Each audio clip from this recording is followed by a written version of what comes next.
വശം കെട്ട ഒരു ദിവസത്തിന്റെ തുടക്കം മനസ്സിലാക്കിയ ഞാൻ രക്ഷപ്പെടാനായി നടത്തിയ ഒരു യാത്രയാണിന്ന് പറയാൻ പോകുന്നത്. അതേ ചിന്തയിലായിരുന്ന സുഹൃത്തിനെയും കൂട്ടി നേരെ ആലുവയിലേക്ക് ട്രെയിൻ കയറി. നിന്നും ഇരുന്നും തിക്കിലും തിരക്കിലും പെട്ട് ഞങ്ങൾ ഒടുവിൽ ആലുവയിലെത്തി.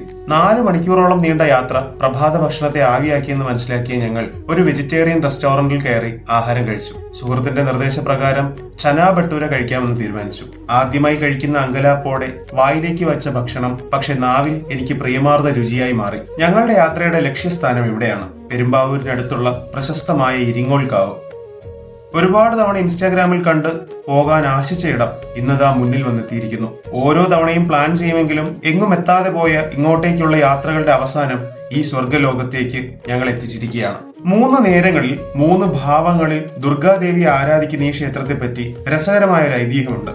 ദ്വാപര യുഗത്തിൽ കംസൻ വധിക്കാൻ ശ്രമിച്ച ദേവകിയുടെ 8ാമത്തെ പുത്രി കംസന്റെ കൈകളിൽ നിന്ന് വഴുതി ആകാശത്തേക്ക് ഉയർന്നുവെന്നും ഈ സമയം ആകാശത്തുണ്ടായ പ്രഭാവലയം ആദ്യം ഭൂമിയിൽ പതിച്ച സ്ഥലമാണ് ഇരുന്നോൾ എന്നും അത് പിന്നീട് ഇരിങ്ങോളായി മാറിയെന്നുമാണ് വിശ്വാസം. ദേവിയെ ചുറ്റാനെത്തിയ ദേവഗണങ്ങളാണ് ഇവിടുത്തെ മരങ്ങളായി മാറിയെന്നും കരുതപ്പെടുന്നു. ഏകദേശം 50-ലധികം ഏക്കറുകളിൽ വ്യാപിച്ചു കിടക്കുന്ന ഈ കാവ് കേരളത്തിലെ ജൈവ വൈവിധ്യ പൈതൃക കേന്ദ്രങ്ങളിൽ ഒന്നാണ്. ഭഗവതിക്ക് സുഗന്ധം ഇഷ്ടമില്ലാത്തതിനാൽ മുല്ലപ്പൂ ചൂടിയ സ്ത്രീകൾക്ക് അകത്തേക്ക് പ്രവേശനമില്ല. കൂടാതെ കാവിന് ചുറ്റുമുള്ള വൃക്ഷങ്ങൾ ദേവഗണങ്ങളാണെന്ന വിശ്വാസത്താൽ മരങ്ങൾ ഒരു കാരണവശാലും മുറിക്കാറുമില്ല. താഴെ വീണ് കിടക്കുന്ന മരത്തടി പോലും മറ്റൊരാവശ്യത്തിനായി ഉപയോഗിക്കാറുമില്ല. മാത്രമല്ല, പ്രസിദ്ധമായ ഇവിടത്തെ ഇരിങ്ങോൾ പൂരത്തിന് പിടിയാനകളെ മാത്രമേ എഴുന്നള്ളിക്കൂ എന്നതും മറ്റൊരു പ്രത്യേകതയാണ്. അങ്ങനെ കാവിന്റെ ദൈവീകവും മനോഹരവുമായ അന്തരീക്ഷത്തിൽ കുറച്ചു നേരം ഞങ്ങൾ ചെലവഴിച്ചു. പ്രദേശവാസികളായ വിശ്വാസികൾ നല്ല സ്നേഹത്തോടെ പെരുമാറിയതും വളരെ സന്തോഷമേകി. സൂര്യാസ്തമയത്തിന് മുന്നേ കാവിൽ ഇരുട്ട് പരന്നിരുന്നു.